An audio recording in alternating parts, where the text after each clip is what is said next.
بسم الله الرحمن الرحيم وبه نستعين وهو خير ناصر ومعين الحمد لله رب العالمين بارئ الخلائق أجمعين الصلاة والسلام والتحية والإكرام على رسول الأنام سيد المرسلين وخاتم النبيين وحبيب إله العالمين وشفيع المذنبين ورحمة للعالمين الذي سمي في السماء بأحمد وفي الأرض بأبي الزهراء محمد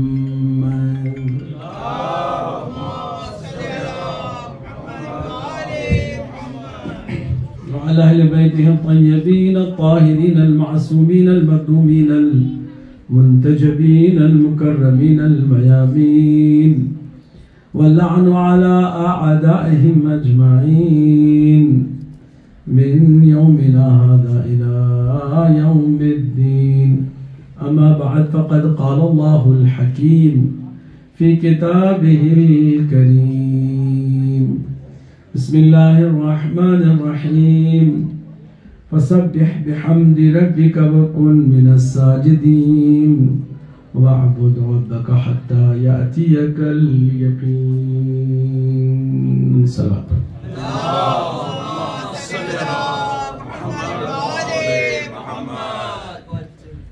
مجلس کی قبولیت کے لیے اور آپ سب کی بھرپور توجہ کے لیے ایک جاندار صلوات پڑھ دیں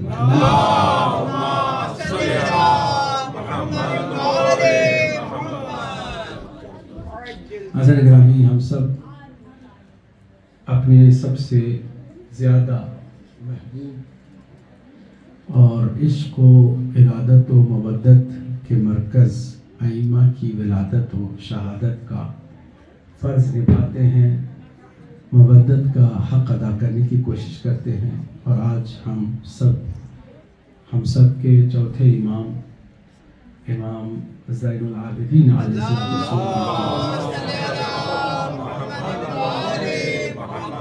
شہادت کی مجلس میں پرسہ دینے کے لیے حاضر ہوئے ہیں۔ امام کا تذکرہ بھی برکتوں سے مالا مال ہوتا ہے، اور ہم اسی بہانے امام سے اپنے تعلق کو مضبوط کرتے ہیں، اور دنیا اور آخرت میں انہی کے ذریعے سے نجات کا سامان مہیا کرتے ہیں۔ یہ مجلسیں رسم نہیں ہیں، یہ مجلسیں کسی روایت کی بنیاد پر نہیں ہیں، یہ مجلسیں انقلاب آفرین ہیں۔ ہم سب کے اندر انقلاب پیدا کرنے والی بہترین چیز جسے ہم مجلس کہتے ہیں۔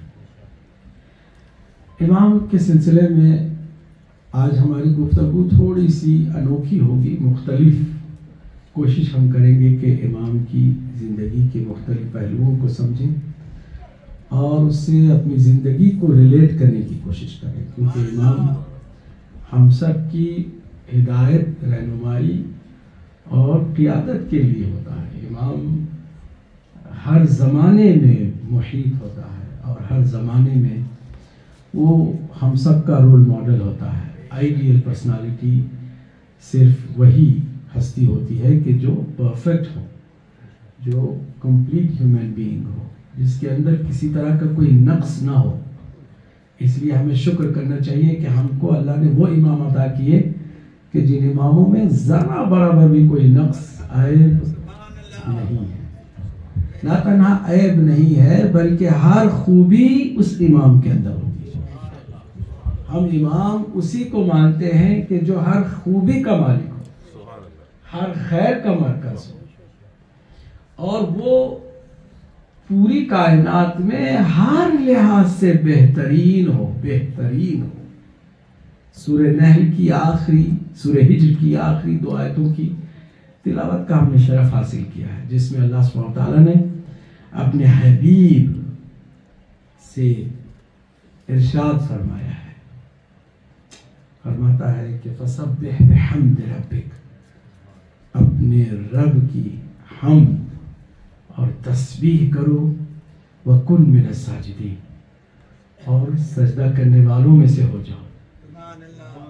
وَكُن مِّنَ السَّاجِدِينَ، سجدہ کرنے والوں میں سے ہو جاؤ۔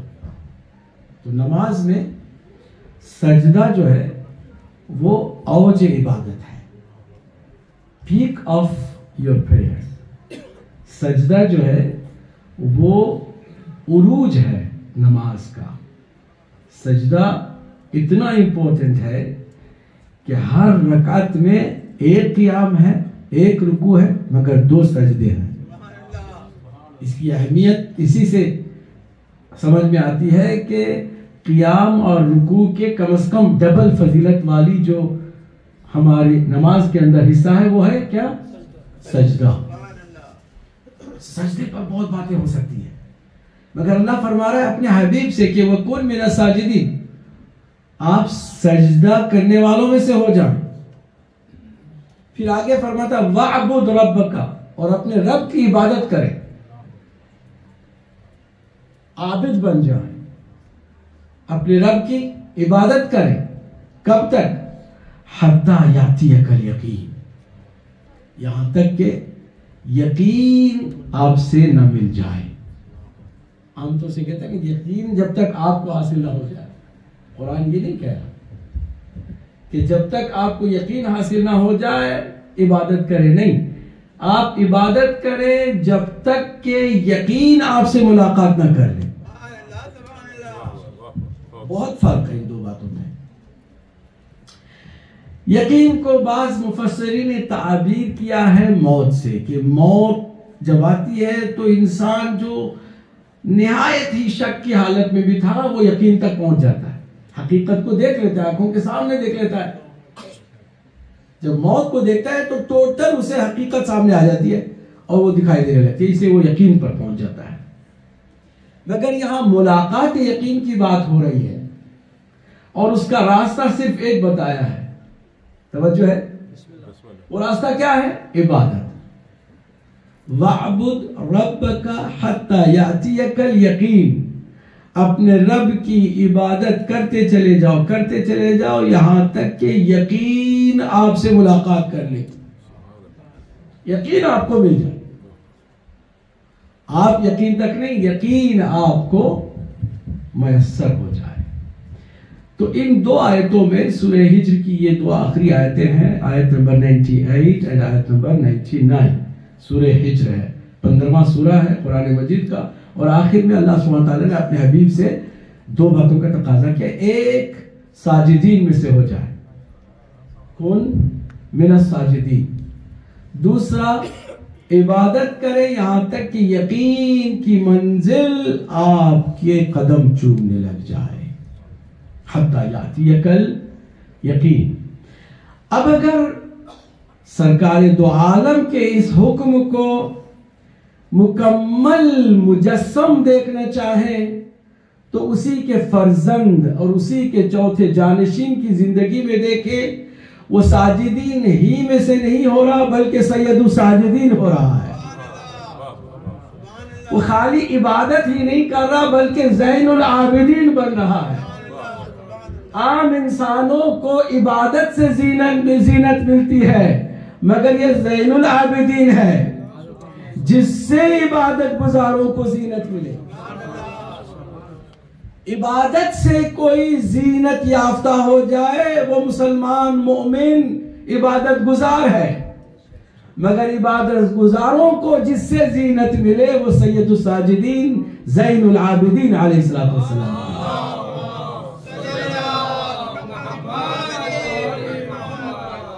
تو دونوں میں ان 2 آیتوں کے اندر ایک بھرپور حقیقت چھپی ہوئی ہے۔ وہ کیا ہے؟ قرآن اہل بیت کے ساتھ ہے اور اہل بیت بھی کہیے قرآن کے ساتھ ہے، کبھی جدا نہیں ہو سکتے۔ قرآن کو پریکٹیکل دیکھنا ہو تو اہل بیت کو دیکھو۔ قرآن کہتا ہے سجدہ، سجدے کو دیکھنا ہو تو ان کو دیکھو۔ قرآن کہتا ہے عبادت، عبادت کو دیکھنا ہو تو ان کو دیکھو۔ قرآن کہتا ہے سخاوت، سخاوت کو دیکھنا ہو تو ان کو دیکھو. قرآن کہتا ہے شجاعت کو دیکھنا ہو تو ان کو دیکھو. قرآن کہتا ہے مروت کو دیکھنا ہو تو ان کو دیکھو. قرآن کہتا ہے جہاد کو دیکھنا ہو تو ان کو دیکھو. قرآن کہتا ہے شہادت دیکھنا ہو تو ان کو دیکھو. یعنی قرآن تھیوری بتاتا جاتا ہے اور یہ پریکٹیکل کر کے بتا رہے ہیں کہ اگر قرآن جسم ہے تو ہم اس کی روح بن کر تمہارے سامنے ہیں. یہ ساتھ چلنے والی دو عظیم ہستیاں کہ جن کو سرکار دو عالم نے ثقلین سے تعبیر کیا ہے. دو گراں بہا چیزیں، سب سے سنگین، سب سے بھاری چیزیں، دو چیزیں. ایک اللہ کی کتاب ہے، دوسرے میری عطرت، میرے اہل بیت. ان کے درمیان کبھی جدائی بھی نہیں. فَإِنَّهُمَا لَن يَفْتَرِقَا حَتَّى يَرِدَا عَلَيَّ الْحَوْض. جب تک کہ حوض کوثر پر مجھ سے ملاقات نہ کر لیں، ان میں کوئی جدائی ہو نہیں سکتی ہے. تو سرکار چوتھے امام زین العابدین علیہ السلام کی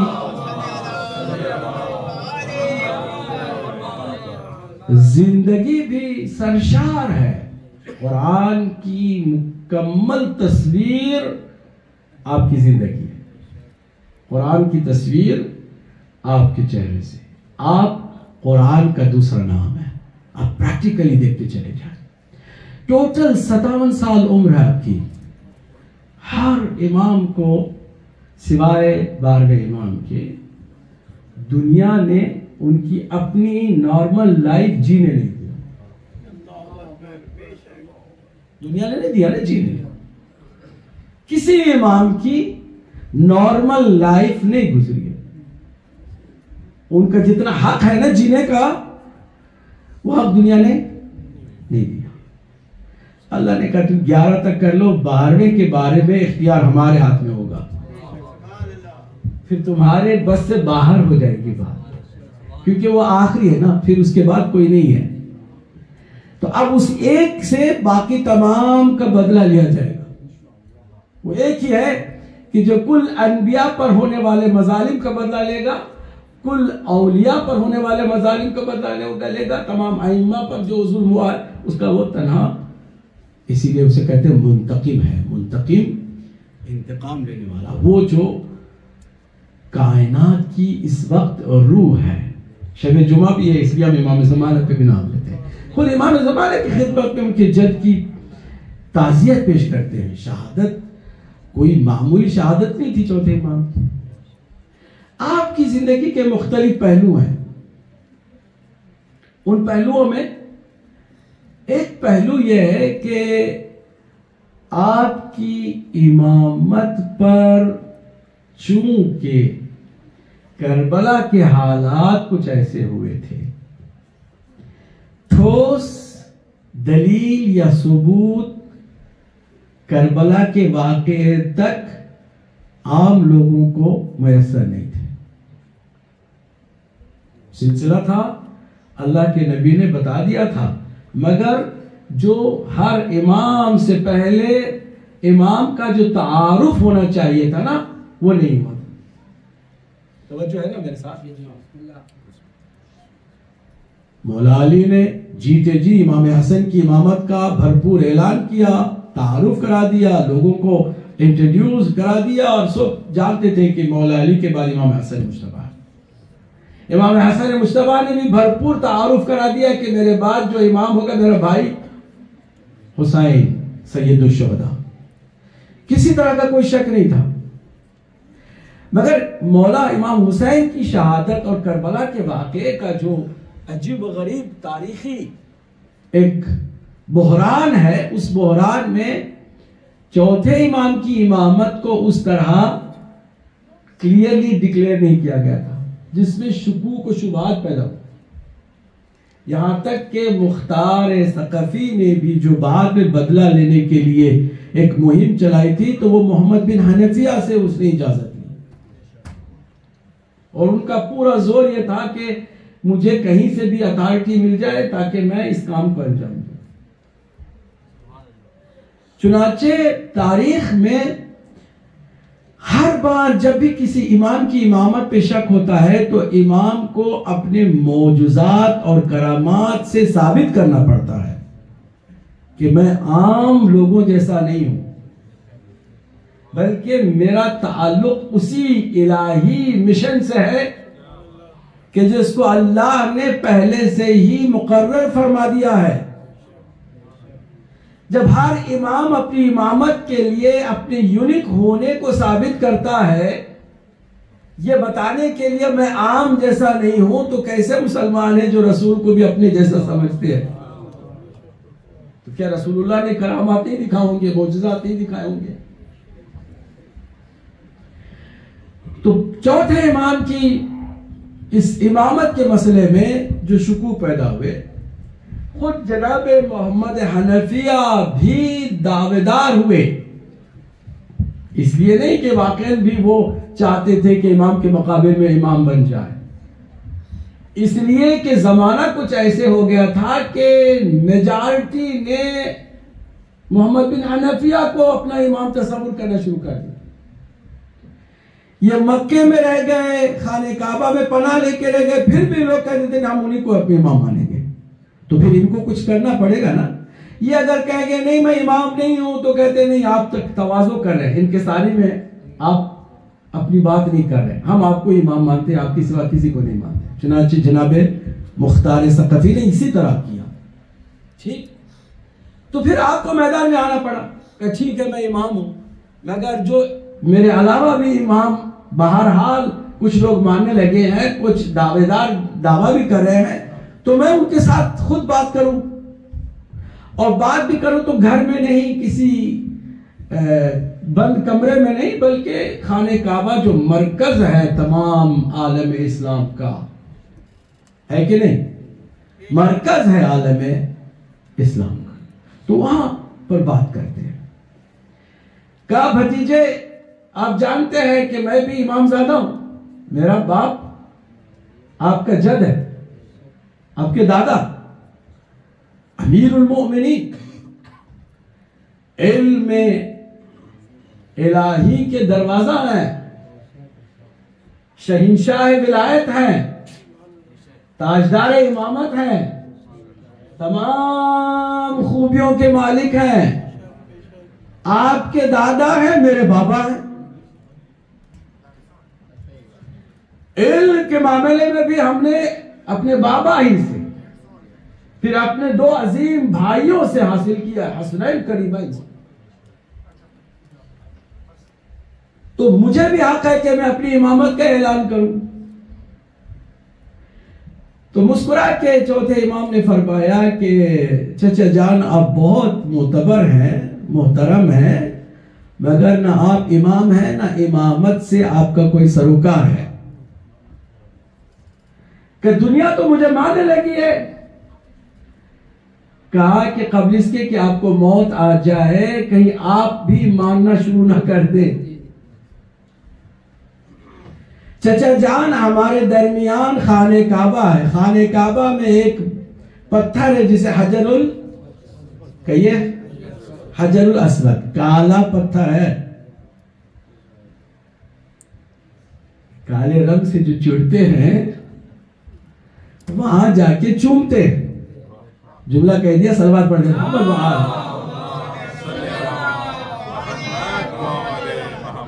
ایک جاندار صلوات پڑھ دیں.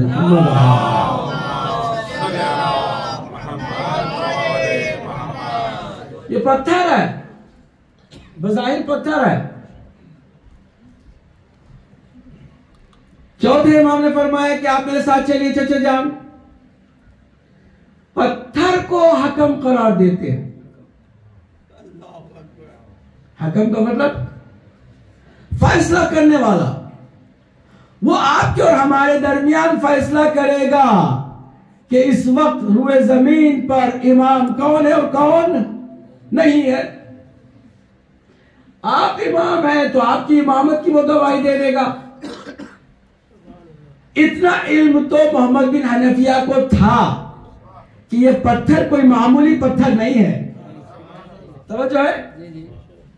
حضرت عمر گئے اور انہوں نے کہا کہ اے حجر الاسود، رسول اللہ نے کہہ دیا ہے کہ تو مقدس ہے اور تجھے میں چوم رہا ہوں، ورنہ میں جانتا ہوں نہ تو کوئی فائدہ پہنچا سکتا ہے نہ کوئی نقصان پہنچا سکتا ہے. میرے مولا بھی وہاں پر تشریف رکھتے تھے. کہا کہ ابن الخطاب تم نے یہ کیا کہا ہے؟ یہ پتھر کوئی معمولی پتھر نہیں ہے، یہ فائدہ بھی پہنچا سکتا ہے، نقصان بھی پہنچا سکتا ہے. کیا تمہیں خبر ہے اس پتھر کے بارے میں؟ اس پتھر کی کیا خاصیت ہے کہ یہ پتھر تمام انبیاء کی نبوت کا گواہ ہے اور ہر نبی کے وصی کو جانتا بھی ہے اور اس کی گواہی بھی دیتا ہے. پتھر کی بھی اللہ کی جانب سے اتنی عزت ہو اور اس کی صرف ایک وجہ ہو کہ وہ گواہ ہے، توجہ ہے کہ نہیں ہے؟ اگر پتھر بھی نبوت کی گواہی دے دے گا تو وہ چومنے کے قابل ہو جائے گا. اب اگر کوئی نور کا ٹکڑا ہو اور گواہی نبوت کی دے، صلوات پڑھتے محمد و آل محمد.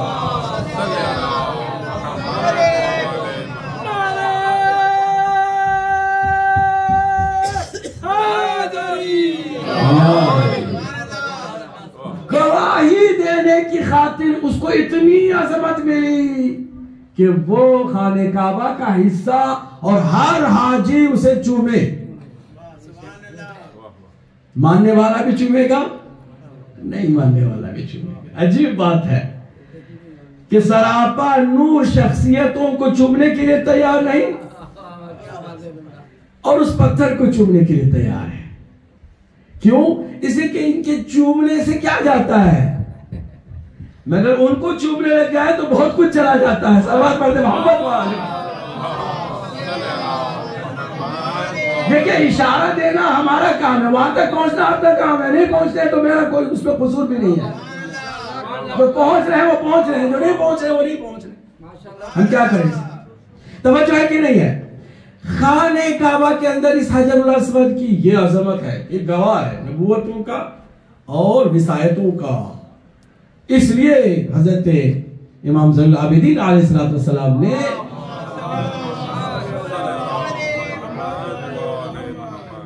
فرمایا کہ یہ حکم بنے گا ہمارے وقت کے درمیان.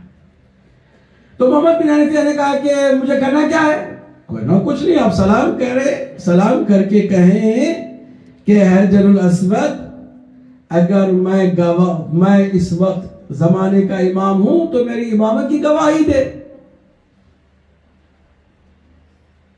اگر وہ خود حجر الاسود کے بارے میں اعتقاد نہ رکھتے تو وہیں سے غلط بات کر کے ہٹ جاتے نا کہ میں پتھر کے چکر میں کیوں پڑوں گا، میں امام ہوں تو ہوں. ضد بھی کر لیتے. وہ علی زادہ نہیں جو ضد کرے، علی کی اولاد ہے نا، اتنا تو اسے پتا ہے کہ مجھے ادھر ادھر ہونا نہیں ہے. کہا بالکل میں ایسے کروں گا. السلام علیکم حجر الاسود. جواب کچھ نہیں آیا. امام نے کہا اصرار کیا، کہا اور سلام کرے دوبارہ 3 دفعہ. سارے جتنے بھی فالوورز ہیں نا سارے اکٹھا ہیں. جو فالو کرنے لگے تھے کس کو؟ کہیے محمد بن حنفیہ کو فالو کرنے لگے تھے. ان سب کے سامنے یہ سلام کرے، جواب نہیں آتا. پھر امام کی طرف دیکھ کے کہتے ہیں کہ اے فرزند رسول آپ فرمائیں. تو پھر جب امام نے کہا السلام علیک یا حجر الاسود، جواب وعلیک السلام یا امام زمان ہذا. محمد و آل محمد بلند صلوات.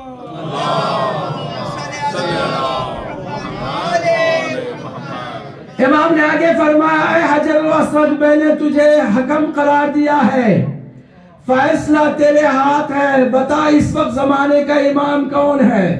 تو بزبان فصیح، اب یہ ایسی روایت ہے میں جو آپ کے سامنے رکھ رہا ہوں کہ جس کو اہل سنت کی کتابوں میں بھی درج کیا گیا ہے. جو پہلے امام کے قائل نہیں ہے انہوں نے بھی چوتھے امام کی امامت کو مانا ہے.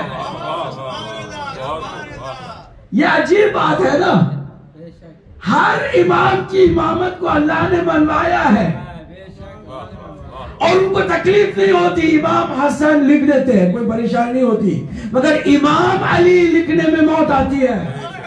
یہ کیچ کیا نہیں آپ نے جملے کو کیچ نہیں کیا. وہ باقی سارے اماموں کی امامت کو ماننے کے لیے تیار ہیں. امام حسن لکھ دیتے, امام حسین لکھ دیتے, امام زین العابدین لکھنے میں کوئی پرابلم نہیں ہے. امام محمد باقر لکھ دیتے ہیں, امام جعفر صادق لکھ دیتے ہیں, اور آخری امام مہدی لکھ دیتے ہیں. مگر علی کے نام کے ساتھ امام لگانے میں تکلیف ہوتی ہے. کیوں؟ اس لیے کہ جب علی کو امام مانیں گے تو باقی کو سب کو چھوڑنا پڑے گا. محمد بلندر صلوات.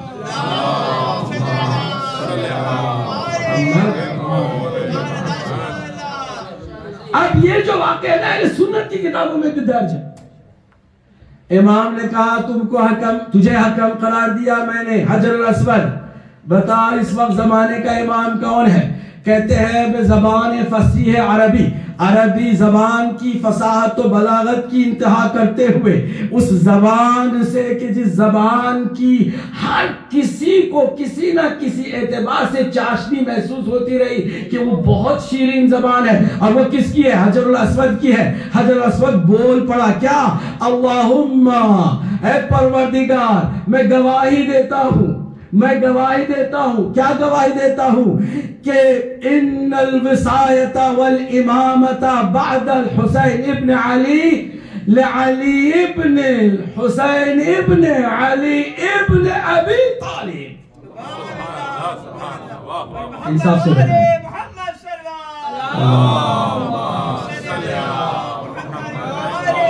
گویا حجر الاسود کو بھی معلوم ہے کہ کسی بھی امام کا تعارف کرانا ہو تو خالی نام نہیں لینا ہے, خالی اس کے باپ کا بھی نام نہیں لینا ہے, بلکہ سیدھے ابو طالب تک لے کے جانا ہے, تاکہ ساری امامت و وصایت کی بنیاد بھی واضح ہو جائے. بنیاد ولایت و امامت حضرت ابو طالب کے ساتھ. اس لیے اس حجر الاسود نے بھی جا کے دیکھ لیجئے, اہل سنت کی کتاب میں یہ روایت ہے, ان الوصایت والامامت بعد الحسین ابن علی لعلی ابن حسین ابن علی ابن ابی طالب. آگے نہیں, آگے عبد المطلب بہت زیادہ مشہور ہے, ابو طالب سے زیادہ مشہور ہے, مگر یہاں نہیں ہے. یہاں ابو طالب کو آخری بنیاد کے طور پر بیان کیا جا رہا ہے. تکبیر کی صدا بلند ہوئی, سارے جو تھے حتیٰ محمد بن حنفیہ نے بھی مولا کے ہاتھ میں بیعت کی, اور آپ کی امامت کا ڈنکا بجنے لگا. یہ چوتھے امام کی امامت کے اس عظیم پروف کو جو حجر الاسود سے ثابت ہوا. اور خانہ کعبہ نے بہت زیادہ ناز اٹھائے امام زین العابدین علیہ السلام. آپ سب جانتے ہیں نا, ہشام بن عبد الملک مروان کی اولاد میں سے ہے, یہ مروان کا پوتا ہے. وہ آیا ہے بڑے دبدبے کپکپے کے ساتھ طواف خانہ کعبہ کرنے کے لیے. جگہ نہیں مل رہی ہے, کراؤڈ اتنا زیادہ ہے, لوگوں کو بڑے بڑے نیزوں سے ہٹایا جا رہا ہے. شام آ گیا بھائی, حاکم آ گیا, اس کو ذرا جگہ دو, ہٹو. حجر الاسود کو چومنے کی طرف جا رہا ہے, لوگوں کا ازدحام زیادہ ہے, بڑی مشکل سے چوم چام کے واپس تھکا ہوا دور بیٹھ جاتا ہے. اب جو شام سے کچھ لوگ اس کے ساتھی آئے ہیں نا, ان کو ابھی اندازہ نہیں ہے کہ زمانے کا امام کون ہے. ایسے میں علی کا پوتا, زہرائے اطہر کا دلبر, حسین سید الشہداء کا وارث, زمین و زمان کا صاحب, جب آتے ہیں پورے تواضع و انکساری کے ساتھ, وہی سید الساجدین, وہی زین العابدین, نگاہ اس کی نورانی نگاہ, اور نگاہ خانہ کعبہ پر گویا خانہ کعبہ بھی جسے جھک کر سلام کرے. اور جب قریب جاتے ہیں تو خود بخود لوگوں کا ازدحام چھٹتا جا رہا ہے. یہ موسیٰ ہے کہ جو دریائے نیل میں راستہ بناتا جا رہا ہے. راستہ بنتا چلا گیا, وہ آگے بڑھتا چلا گیا بغیر کسی مزاحمت کے. اس نے حجر الاسود کا بوسہ لیا. اب مجھے نہیں معلوم کہ بوسہ حجر الاسود نے امام کے ہاتھ کا لیا یا امام نے اس کا بوسہ لیا. عجیب باتیں ہوئی. تو جو ساتھی آئے تھے نا, اس کے ہشام سے پوچھتے ہیں کہ من ھذا الرجل, یہ آدمی کون ہے؟ تعجب سے پوچھا تھا نا.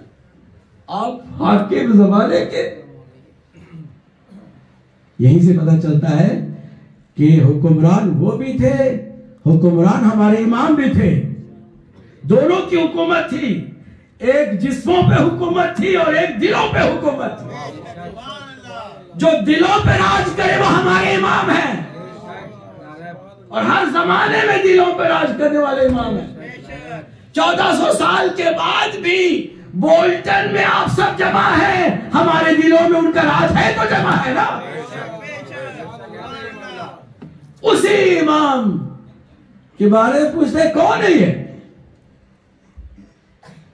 تو جانتا تو ہشام تھا اچھی طرح سے, مگر اپنے ساتھیوں کو بتانا نہیں چاہتا.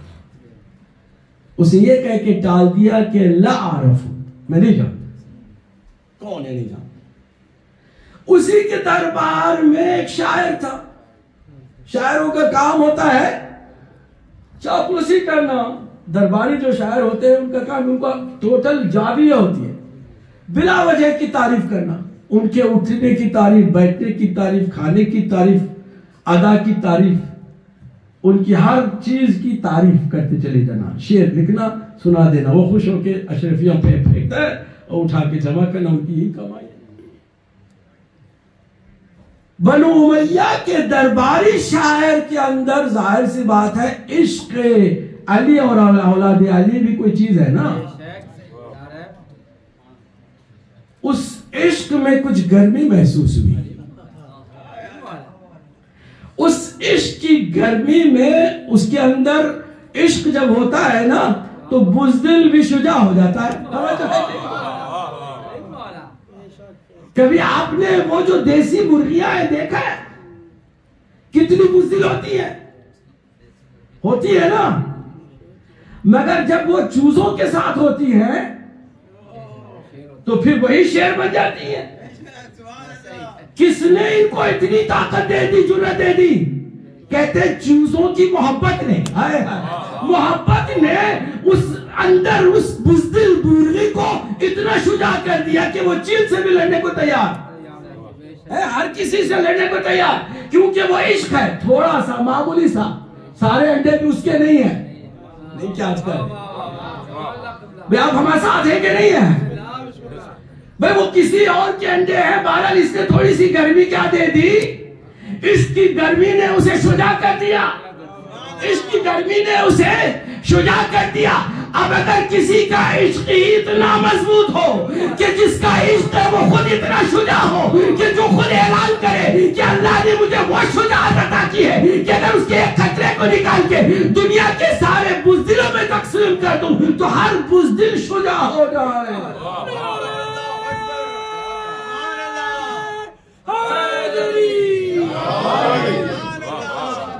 شجاعت ایسے آتی ہے نا, عشق کی وجہ سے آتی ہے. جرأت ایسے نہیں پیدا ہوتی, عشق ہو تو. اب جس سے عشق ہوگا اسی حساب سے جرأت پہ اضافہ ہوگا. بھاگنے والوں سے محبت کرو گے تو تم بھی بھاگنا سیکھو گے, تم بھی راستے تلاش کرو گے. ڈٹ جانے والوں سے محبت کرو گے تو تم بھی ڈٹ جاؤ گے, ڈٹ جاؤ گے, مر جاؤ گے, بھاگو گے نہیں. ایسے ہی ہے کہ نہیں ہے؟ آج بھی بزدلانہ حملہ کرنے والے سامنے دکھائی دے رہے ہیں, اور آ کر کے جو سو رہا ہے اس کو پیچھے سے حملہ کر دیتے. اس میں کون سی بزدل بہادری ہے؟ آگے آ کے لڑکے دکھاؤ تو بات بنے. جیسا چلے نہیں چلے بھائی, اسی دنیا میں ہے نا. صلوات پڑھ لے محمد و آل محمد.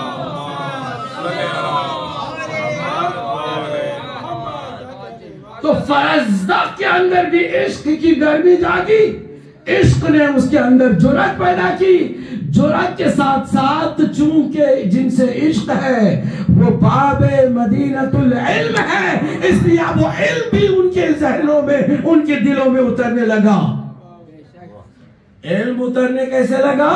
یہ ایک کسی کے لیے شعر کہتے ہیں تو سوچ سمجھ کے بہت ٹائم لگا کے کہتے ہیں، مگر وہاں فی البدیع فوراً ہی اس سوال کے جواب میں کہ لا اعرف ہو، میں انہیں نہیں پہچانتا، تو پلٹ کے فرزدق نے کہا کیا تم اسے نہیں پہچانتے؟ میں پہچانتا ہوں۔ میں کیا بطحا پہچانتا ہے؟ میں کیا خانہ کعبہ پہچانتا ہے؟ میں کیا حجر الاسود پہچانتا ہے؟ بلکہ اس حرم کا چپا چپا جس کے نقش پاک کو پہچانتا ہے، تجھے نہیں معلوم کہ یہ کون ہے؟ یہ تو مجمع ہے جو چھٹ گیا ہے۔ اگر آسمان بھی جھک جائے نا تو مجھے تعجب نہیں ہوگا کہ جس کے صدقے میں آسمان پیدا ہوا ہے۔ 41 شعر عربی فصیح و بلیغ شعر۔ اب ذرا اس شعر کی کیفیت کو سمجھئے کہ کوالٹی وائز اتنے مضبوط شعر ہے کہ ہر عرب کی ادبی کتاب کے اندر اس کو جگہ دی گئی۔ پڑھانے والے یونیورسٹی میں گرامر اور لٹریچر کے جو پروفیسرز ہیں، عربی پروفیسرز، ان کو پہلے ان شعر کی طرف بھی توجہ کرنی ہوگی۔ اس کی گہرائی میں اس قدر معانی اور مفاہیم رکھے ہیں۔ 41 شعر، ایک قصیدہ 41 شعر پر مبنی فرزدق نے سنایا اور فی البدیع سنایا، بڑی تیزی سے سنایا۔ میں نے شعر لکھ کے لائے تھے کہ میں سناؤں گا، مگر دیکھ رہا ہوں ٹائم بھی نہیں ہے ہمارے پاس۔ خلاصہ اس کا یہ کہ جس کی میں نے اس کا ترجمہ تھوڑا سا کر دیا۔ ایک صلوات پڑھ دے محمد وآلہ۔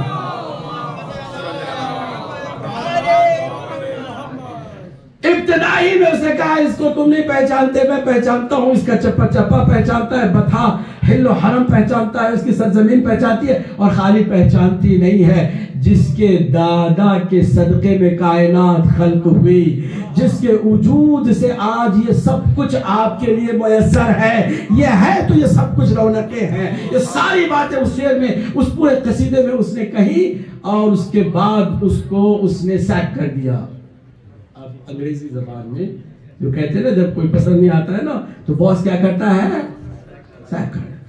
سیک کر دیا، سیک کر دیتا تو بھی اس کی کوئی پرابلم نہیں ہوتی، زندان میں ڈال دیا، قید خانے میں ڈال دیا، جیل میں ڈال دیا۔ ہمارا نمک کھاتے ہو اور کسی اور کی گیت گاتے ہو، نمک کھاؤ۔ بالکل ایسے ہی فرعون نے بھی کہا تھا جب جادوگروں نے پاسا پلٹا تھا اور اعلان کر دیا تھا کہ ہم موسیٰ اور ہارون کے خدا پر ایمان لائے، تو اس نے کہا کہ تم نے بھی نمک حرامی کی ہے، یہی نا؟ اسی طرح اس نے بھی کہا، ہشام نے کس کو جیل میں ڈال دیا جائے، جیل میں ڈال دیا گیا۔ امام کو پتہ چلا، امام نے اشرفیہ بھیجی اس کے پورے خاندان کے لیے اور دعائیہ کلمات لکھے، تو اس نے کہا کہ خدا کی قسم اب تک جتنے میں نے شعر کہے تھے پیسوں کے لیے کہے تھے، واحد یہ قصیدہ ہے جو میں نے خالص آپ کی محبت میں، لہٰذا مجھے اشرفیہ نہیں چاہیے۔ واپس کیا۔ امام نے جواب میں کہا کہ جب ہم دے دیتے ہیں نا کسی کو، واپس نہیں لیتے، لہٰذا تم کو بھی واپس نہیں کرنا، تمہاری برکتوں کا یہ سبب بنے گی، اسی سے تمہیں نجات بھی ملے گی، اور شفاعت کے ہم ابھی سے ضامن ہیں، تمہاری ضمانت ہم ابھی سے کرتے ہیں۔ تو پورے خاندان کی امام نے سبب۔ امام زین العابدین علیہ السلام نے اس وقت جو خطرناک ترین زمانہ تھا، بنو امیہ کا زمانہ، خطرناک مروانیوں کی حکومت تھی، آپ نے جو ٹیکٹک یوز کی ہے نا، دین کی ترویج و تبلیغ کے ساتھ ساتھ چاہنے والے شیعوں کی حفاظت کے لیے دو راستے اختیار کیے، دو کام، ایک عزاداری، سید الشہداء کی عزاداری کو آپ نے عروج دیا. ہر معمولی سے بہانے پر آپ اپنے بابا کو یاد کرتے تھے، گریا کرتے، لوگوں کو کہتے آؤ سنو میرے بابا کے ساتھ کیا، عزاداری کے ذریعے سے. اس لیے آپ کا نام بکائین میں شامل ہے، سب سے زیادہ گریا کرنے والے میں آپ کا نام ہے. معمولی بات نہیں ہے. 35 سال کربلا کے بعد اب جب تک زندہ رہے، چہرے پر کسی نے بھی مسکراہٹ نہیں دیکھی، مسکراہٹ نہیں دیکھی، مسلسل گریا کرتے. جب بھی پانی لایا جاتا تھا وضو کے لیے وہ مذاق میں تبدیل ہو جاتا، اتنے آنسو اس میں گرتے کہ اب وہ استعمال کے قابل نہیں ہوتا. پھر سے پانی لایا جاتا، پھر آپ گریا کرتے. خالی گریا نہیں کرتے بلکہ مصائب سناتے، مصائب سنا کر کے ایک یہ کام کیا. دوسرا جو کام ہے، دعا کے ذریعے سے علم اور معرفت کے خزانے دنیا میں لٹائے، اور وہ آج بھی سب سے بڑا خزانہ علم و معرفت کا دعا کی شکل میں صحیفہ سجادیہ موجود ہے ہمارے درمیان. یہ دو کام آپ نے اپنی زندگی میں کیے. میں چند باتیں آپ کے سامنے رکھوں. ایک قرآن سے آپ کی زندگی کا ایک معمولی سا ہلکا سا موازنہ میں کرنا چاہتا ہوں. حضرت یعقوب کا قرآن مجید میں ذکر آیا ہے، بڑے احترام سے اللہ نے ان کا ذکر کیا ہے، اور ان کے گریا کا بھی ذکر اللہ نے کیا ہے، بڑے احترام سے کیا ہے، اور رونے کو اپریشیٹ کرنے کے ساتھ ساتھ یہ فرمایا ہے کہ بڑے صبر کرنے والے تھے یعقوب. تو معلوم یہ ہوا کہ آج کے ملا کو قرآن نے پہلے ہی جواب دے دیا کہ رونا صبر کے خلاف نہیں ہے. کہتے نا کہ رو نہیں، کیونکہ اللہ نے اسلام میں شریعت میں صبر کی تلقین کی ہے. اللہ نے حضرت یعقوب کے رونے کو لکھ کر کے تعریف میں فرمایا کہ بڑے صبر کرنے والے تھے. معلوم یہ ہوا کہ رونے سے صبر کا کوئی تعلق نہیں ہے، احتجاج کا ایک عجیب و غریب طریقہ ہے. اور اللہ سبحانہ وتعالیٰ نے فرمایا کہ وَبْيَضَّتْ عَيْنَاهُ مِنَ الْحُزْنِ، حضرت یعقوب کی آنکھیں سفید ہو گئی، اتنا گریا کیا کہ آنکھوں کی بینائی چلی گئی. سنا ہے نا آپ نے؟ قرآن ہی میں ہے کہ کب یہ بینائی واپس لوٹی؟ جب حضرت یوسف جس کے لیے روتے رہے، جس کی جدائی پر گریا کرتے رہے، حضرت یوسف کا کرتا آیا، آپ نے اس کرتے کو ملا تو آپ کی آنکھوں کی بینائی لوٹ گیا ہے. بخدا حضرت یعقوب سے زیادہ میرے چوتھے امام نے گریا کیا ہے. واللہ امام کا گریا یعقوب علیہ السلام کی گریے سے بہت کئی گنا زیادہ تھا، مگر میرے مولا کی آنکھیں ضائع نہیں ہوئی، سفید نہیں ہوئی. کیوں؟ کیونکہ وہ بعد میں کرتا آیا تھا یوسف کا، تو وہ بینائی واپس لوٹی. ادھر سیدہ نے پہلے ہی وعدہ کیا ہے کہ اگر میرے حسین پر گریا کرو گے تو میرے رومال میں اسے جگہ ملے گی. سیدہ کا رومال مس ہو جائے تو کیا اس کے باوجود بھی بینائی جائے گی؟ نہیں جائے گی. اس طرح چوتھے امام کی بینائی ضائع نہیں ہوئی، محفوظ رہی. اگر گریے کو آپ نے شعار بنایا تھا. کربلا کے واقعے کو بار بار آپ دہراتے تھے، مگر دو مصیبتوں کو کبھی بھی نہیں بھولتے تھے، اور ہر مصیبت کے بیان کرنے کے فوراً بعد دو مصیبتوں کا ذکر کرتے تھے. بس تو میں تمام کر رہا ہوں. ایک مصیبت اپنے بابا کی پیاس کی، مولا حسین کی پیاس کو سید سجاد بہت یاد کرتے،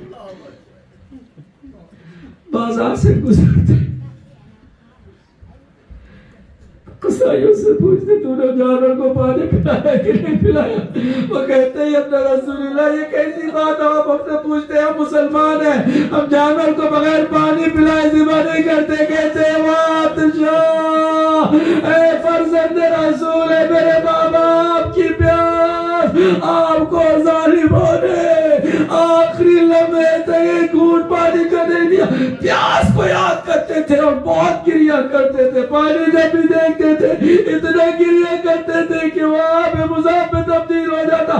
آپ نے سنا ہے، بار بار سنتے رہتے ہیں، بابا کی پیاس کو بہت یاد کرتے تھے، یہاں تک کہ آپ جانتے ہیں نا زیارت نائیہ میں امام زمانہ بھی میرے مولا حسین کی پیاس کا تذکرہ اس طرح فرماتے، یہ نہیں کہتے ہیں حسین آپ کو سلام، آپ کی پیاس کو سلام نہیں فرماتے، سلام ہے میرا ان خشک ہونٹوں پر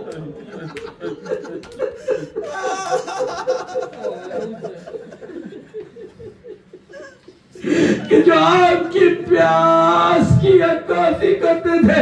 عجیب بات ہے، سنیے گا، بابا کی پیاس کو بہت حسین کی یاد کر کے میرے مولا گریا کرتے تھے۔ اور دوسرا، آپ بہت غیرت مند تھے نا، آپ کی غیرت تو آپ کے جن سے آپ کو میراث میں ملی تھی، آپ کی غیرت کی وجہ سے وہ منظر آپ کبھی بھی بھلا نہ سکے کہ بے کجاوا اونٹوں پر شہزادیوں کو گلی گلی پھرایا جاتا رہا۔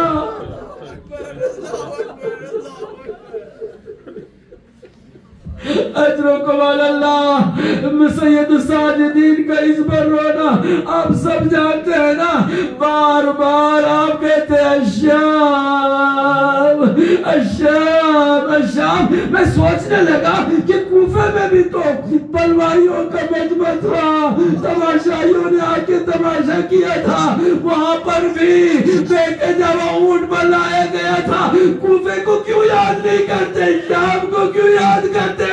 جب میں نے تاریخ کا گہرائی سے مطالعہ کیا تو مجھے سبب سمجھ میں آ گیا۔ جانتے سبب کیا ہے؟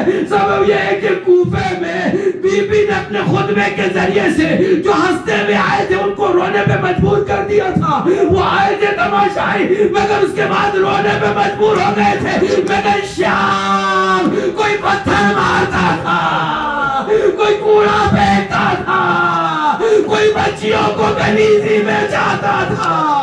اللہ اکبر، کوفے کو بی بی نے قابو میں رکھ لیا تھا، مگر شام ایسی جگہ جہاں بی بی کا صبر کا پیمانہ بھی لبریز ہو چکا تھا۔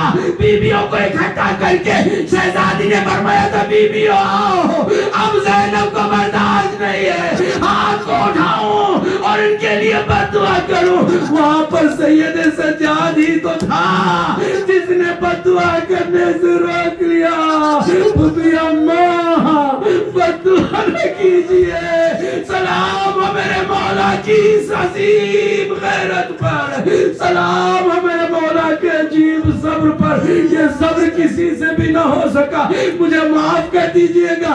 چند جملے موازنان عجیب و غریب۔ میرے مولا علی کو بھی جب معمولی سی آہٹ کا احساس ہوا تھا کہ 4 سالہ زینب گھر سے نکل پڑی ہے تو جنازے کو روک دیا تھا، کہا بیٹی ابھی کربلا نہیں آئی، تو لوٹ جاؤ لوٹ جاؤ۔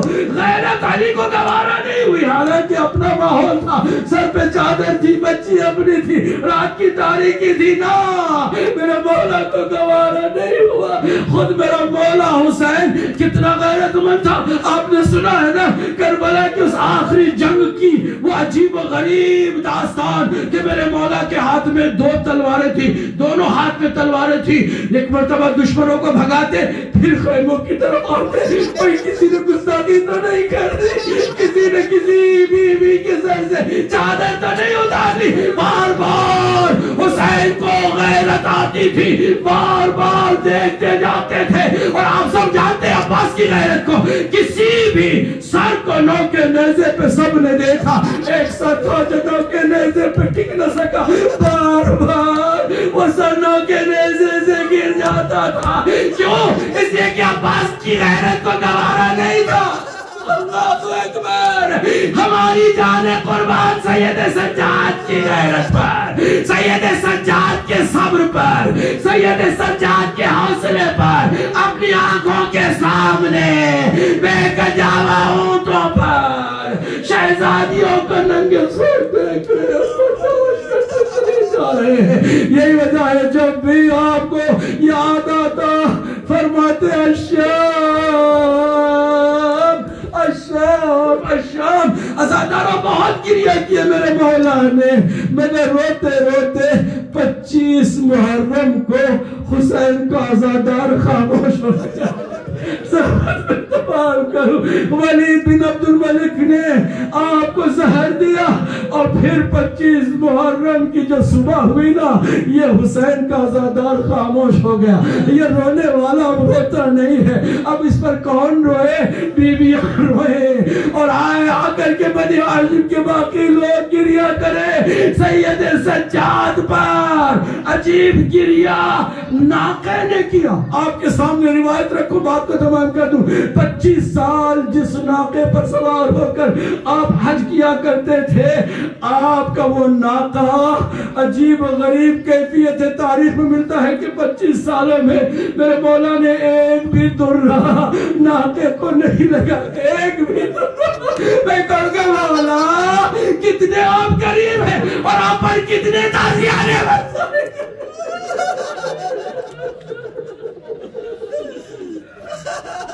کتنے تازیانے برسائے گئے. 5ویں امام کی روایت ہے جب میں بابا کو غسل دے رہا تھا بدن کا کوئی ایسا حصہ نہیں تھا جس پر تازیانے کے نشان نہ رہے.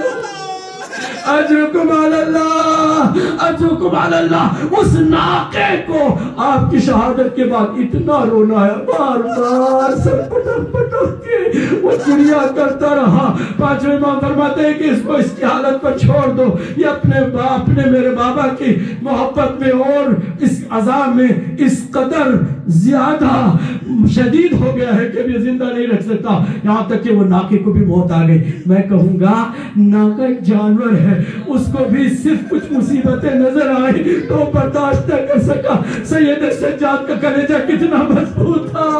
اب تک زندہ سید سجاد کیسے رہ گئے. عزادارو آپ کی شہادت ہوئی آپ کا دھوم دھام جنازہ تیار ہوا اور قیمتی کفن دیا گیا اور جنت البقیع کی طرف ہر کوئی تشییع جنازے میں شریک ہونے لگا. وہیں سے میرا دل تڑپا. کربلا کی طرف رک کر کے میں نے کہا مظلوم حسین اسی سید سجاد کے ہوتے ہوئے آپ کا جسم ماتم حسین.